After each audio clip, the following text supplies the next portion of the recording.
আউযু বিল্লাহি আন আকুনা মিনাল জাহিলিন। সম্মানিত দর্শকবৃন্দ, আপনাদের সকলকে জানাই সালামুন আলাইকুম। প্রশ্ন করা হয়েছে, রাসূল কারীমের পথটি কোন পথ? কোরআনের পথ, না মানব রচিত হাদিসের পথ, না ফিকার পথ? এই ব্যাপারটি নিয়ে ৪৭ নম্বর সূরা মুহাম্মদ এর ৩২ এবং ৩৩ আয়াত দুটিতে আমরা দেখে নেব।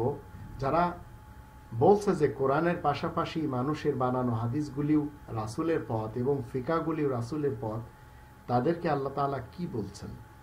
আল্লাহ বলছেন, ইন্নাল্লাযীনা কাফারু ওয়া সাদ্দু আন সাবিলিল্লাহ ওয়া শাকুর রাসূলা মিন বাদি মা তাবায়্যানা লাহুল হুদা লা ইয়াদুরুল্লাহা শাইআ ওয়া সায়ুহবিতু আমালাহুম ইয়া আইয়ুহাল্লাযীনা আমানু আতিউল্লাহ ওয়া আতিউর রাসূল ওয়া লা তুবতিলু আমালাকুম।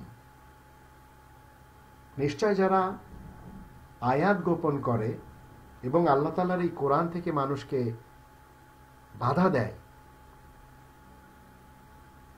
আর নিজেদের নিকট পথের দিশা ব্যক্ত হওয়ার পর যে পথটি আল্লাহ তাআলা দেখিয়েছেন রাসূলের বিরোধিতা করে, তারা আল্লাহ তাআলার কোনো ক্ষতি করতে পারবে না। তিনি তো তাদের ধর্মকর্ম ব্যর্থ করে ছেড়ে দিবেন। ওয়াসায়ুহবিতু আমালাহুম, যত আমল তাদের রয়েছে।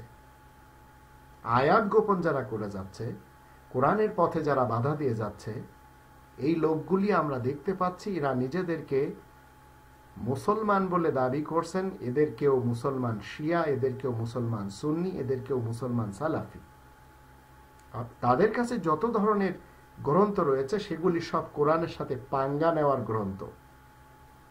তাই আল্লাহ বলছেন, ইয়া আইয়ুহাল্লাযীনা আমানু, তোমরা যারা ঈমান এনেছো শোনো, আতিউল্লাহ ওয়া আতিউর রাসূল, তোমরা আল্লাহ এবং তার রাসূলের অনুসরণ করে জীবন কাটাও। ওয়ালা তুবতিলু আমালাকুম, আর তোমাদের কর্ম তোমরা বিনষ্ট করো না।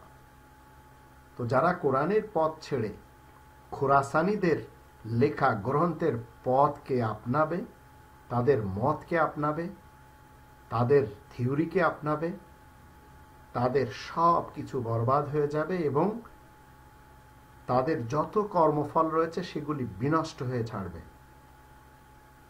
কোরআনের পথের পথিক যদি আপনি না হতে পারেন, তাহলে আপনি রাসূলের পথের পথিক হতেই পারলেন না। আর মানুষের বানানো যে সমস্ত গ্রন্থ, এগুলি শুধু তাদের দাবি, তার ভিতরে যা কিছু রয়েছে সেগুলি রাসূলের। একটি গ্রন্থের মধ্যে, কোরআনের বাহিরে কোনো গ্রন্থের মধ্যে রাসূলের একটি শব্দ অন্তত নেই। এটা আমার চ্যালেঞ্জ পুরা পৃথিবীর সাথে। না তার শব্দ রয়েছে, না তার আলফাজ রয়েছে, না তার বাক্য রয়েছে, না তার ভাষ্য রয়েছে। এগুলি সব কাল্পনিকদের কল্পনা মাত্র, আর কিছুই না।